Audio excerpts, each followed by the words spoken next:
आज आप लोगों के सामने मैं इंग्लिश ग्रामर में पार्ट्स ऑफ स्पीच के विषय में बताने जा रहा हूँ।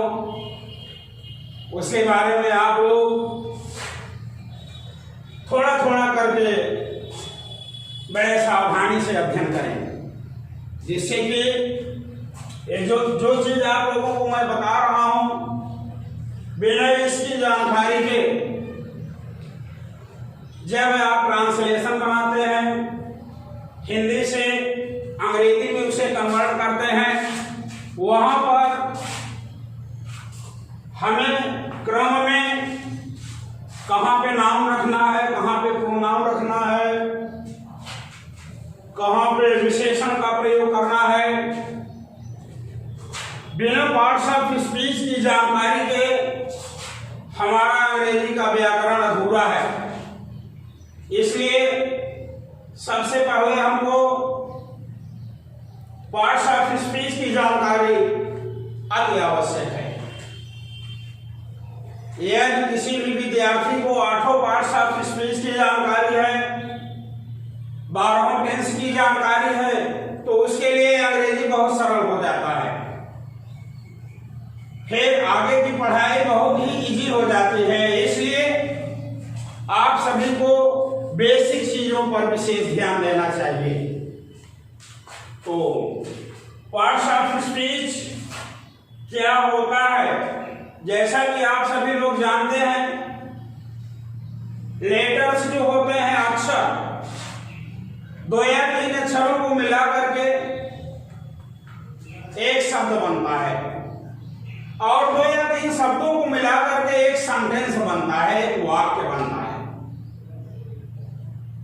तो पार्ट्स ऑफ स्पीच की डिफिनेशन है, वाक्य शब्दों के प्रयोग से बनता है और प्रयोग के अनुसार शब्दों को भिन्न भिन्न भागों में बांटा जाता है। इन्हें पार्ट्स ऑफ स्पीच कहते हैं। पार्ट्स ऑफ स्पीच 8 प्रकार के होते हैं। सबसे पहले हमें उन प्रकारों के नाम की जानकारी होनी चाहिए। उसके बाद में उसका आगे नेक्स्ट वीडियो में वर्गीकरण बताया जाएगा, विस्तार से बताया जाएगा। लेकिन यहाँ पर आपको मैं ज्यादा नहीं केवल उनके नाम के विषय में जानकारी दे रहा हूं। और ये 8 नाम आप सभी के लिए आपके जुबान पर होने चाहिए हमेशा। जब भी कोई भी सेंटेंस आप देखते हैं तो उस सेंटेंस में तुरंत आपको इस चीज का आभास होना चाहिए कि इस वाक्य में पार्ट्स ऑफ स्पीच के कौन कौन से पार्ट हैं। और जब इसकी जानकारी आप लोगों को हो जाएगी तो ट्रांसलेशन बनाना आपके लिए बहुत ही आसान हो जाएगा। तो सबसे पहले पार्ट्स ऑफ स्पीच में नाउन आता है। नाउन का मतलब होता है संज्ञा। संज्ञा के विषय में अभी उसका डिफिनेशन आगे बताया जाएगा आपको। उसके बाद में दूसरे नंबर पर आता है प्रोनाउन, जिसको आप हिंदी में बोलते हैं सर्वनाम। तीसरे नंबर पर एडजेक्टिव आता है। एडजेक्टिव को आप बोलते हैं विशेषण।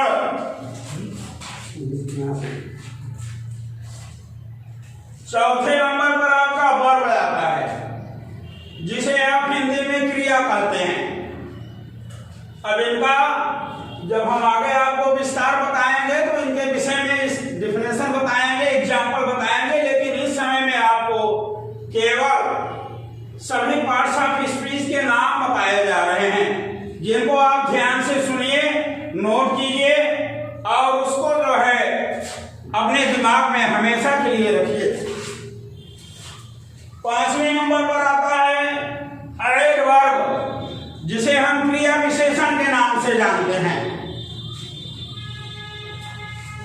विद्यार्थियों, 6वें नंबर पर आता है प्रीपोजिशन, जिसे हम संबंध सूचक अव्यय के नाम से जानते हैं। पार्ट्स ऑफ स्पीच में सभी का बहुत बड़ा महत्व है और प्रीपोजिशन तो सबसे ही महत्वपूर्ण चीज है।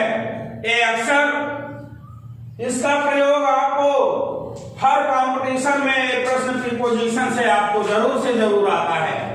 एक एक नंबर के प्रश्न, दो दो नंबर के प्रश्न बहुत ही महत्वपूर्ण होते हैं। मैं आगे आप लोगों को सभी पार्ट्स ऑफ स्पीच की परिभाषा बताऊंगा, उदाहरण बताऊंगा, लेकिन इस समय में शुरुआत में केवल आपको पार्ट्स ऑफ स्पीच के जितने नाम हैं उन नामों की जानकारी सभी विद्यार्थियों को अवश्य होनी चाहिए। मैं बार बार उसी बात पर जोर दे रहा हूं। 7वें नंबर पर आता है आपका कंजंक्शन। कंजंक्शन संयोजक होता है। संयोजक दो उपवाक्यों को जोड़ता है।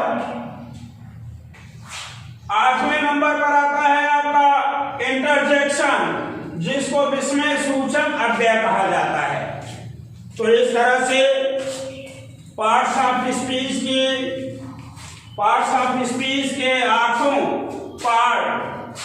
पार्टों को यहाँ पर लिखा गया है और उनके नाम की जानकारी आप लोगों को दी गई है।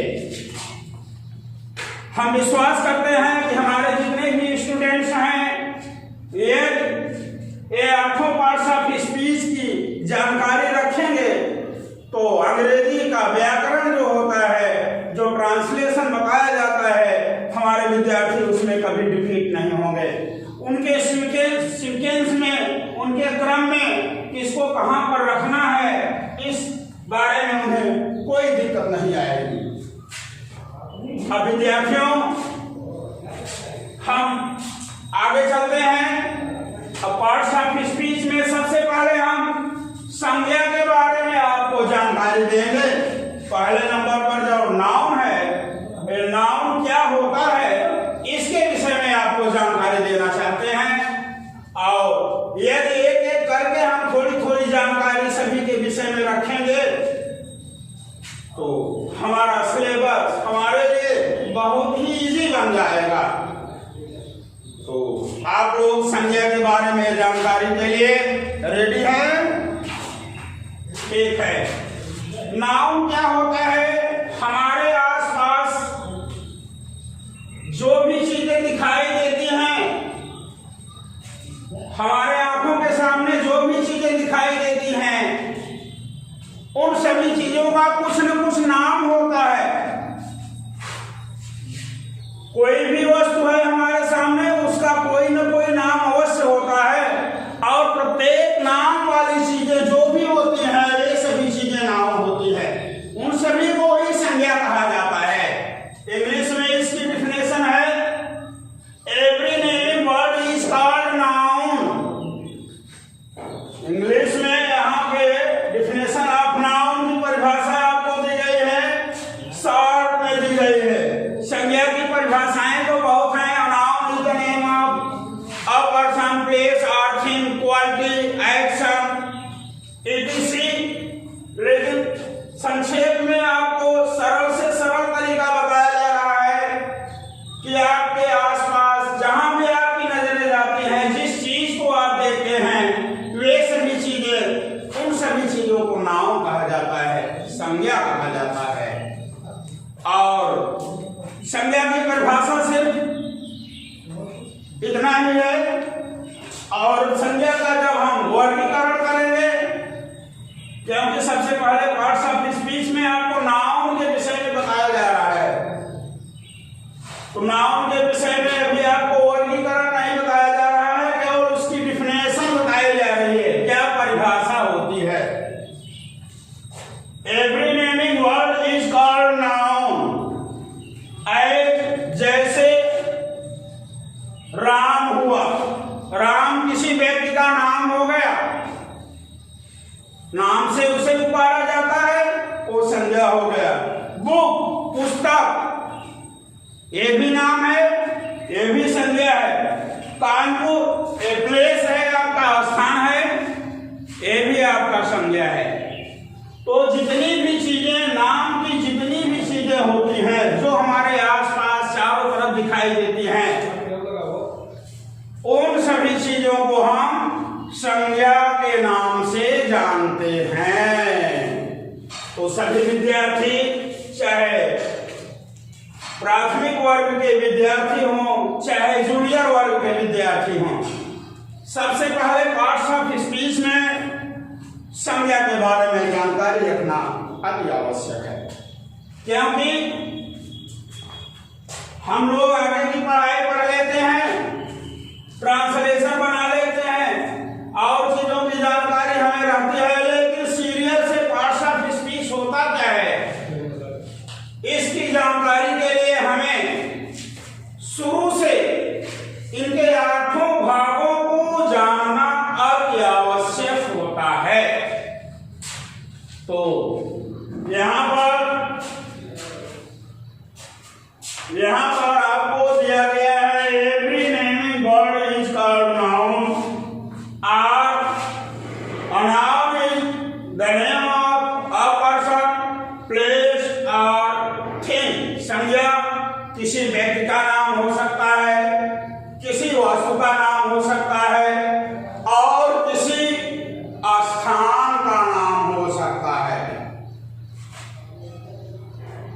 मुझे बड़ी प्रसन्नता हो रही है कि हम आप लोगों के बीच में इस वीडियो के माध्यम से जो संदेश देना चाहते हैं उसको आप लोग मेरा वीडियो देखिए और जो भी इसमें आपको लिखाया गया है उसको बड़े ध्यान से पढ़िए, समझिए और अपने नोटबुक में उसे अंकित कीजिए, तभी आपको इसका लाभ मिलेगा। हम आपके साथ हैं, आपकी शिक्षा जहां भी है, जहां भी पहुंच चुकी है उससे आप नीचे न आए, दिन प्रतिदिन आगे की ओर बढ़े, बुलंदियों को छुएं, ऊंचाइयों पर पहुंचे। इसलिए बच्चों, ऊंचाइयों पर पहुंचने के लिए हमें सबसे पहले प्रथम सीढ़ी पर ही पैर रखना चाहिए। यदि हम बुलंदियों को, ऊंचाइयों को छूना चाहते हैं तो हमें स्टेप बाय स्टेप आगे बढ़ना चाहिए। ये नहीं कि पार्ट्स ऑफ स्पीच में हम प्रीपोजिशन जानते हैं लेकिन नाउन क्या होता है, प्रोनाउन क्या होता है, एडजेक्टिव क्या होता है, इसको हम जानते ही नहीं है।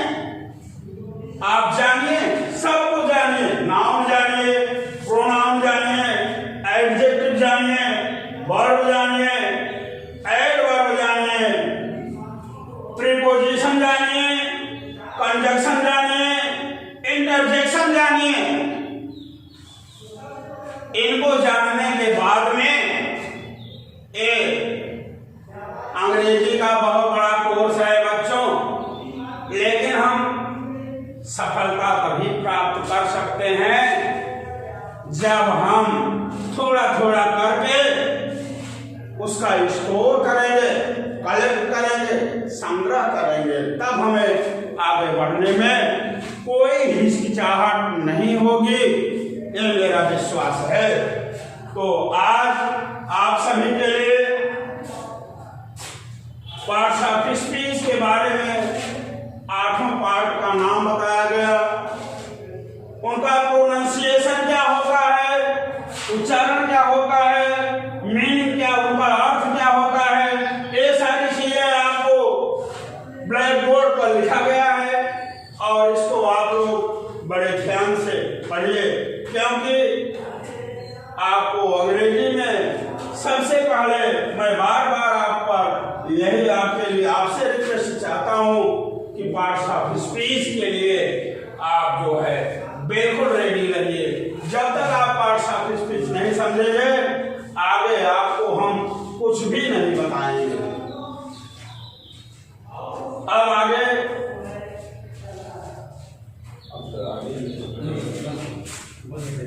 विद्यार्थियों, डिफिनेशन ऑफ नाउन, संज्ञा की परिभाषा आप लोगों ने सुना जाना। प्रत्येक नाम की चीजों को हम संज्ञा कहते हैं। हमारे आसपास जो भी चीजें दिखाई देती हैं उन सभी वस्तुओं का कुछ न कुछ नाम होता है और उन सभी चीजों को संज्ञा कहा जाता है। अब आगे नेक्स्ट वीडियो में आपको संज्ञा का वर्गीकरण बताया जाएगा। नेक्स्ट वीडियो में अभी आपको इसमें फर्स्ट पार्ट है आपका, सेकेंड पार्ट में संज्ञा के भाग बताए जाएंगे। संज्ञा कितने प्रकार के होते हैं उनके विषय में आपको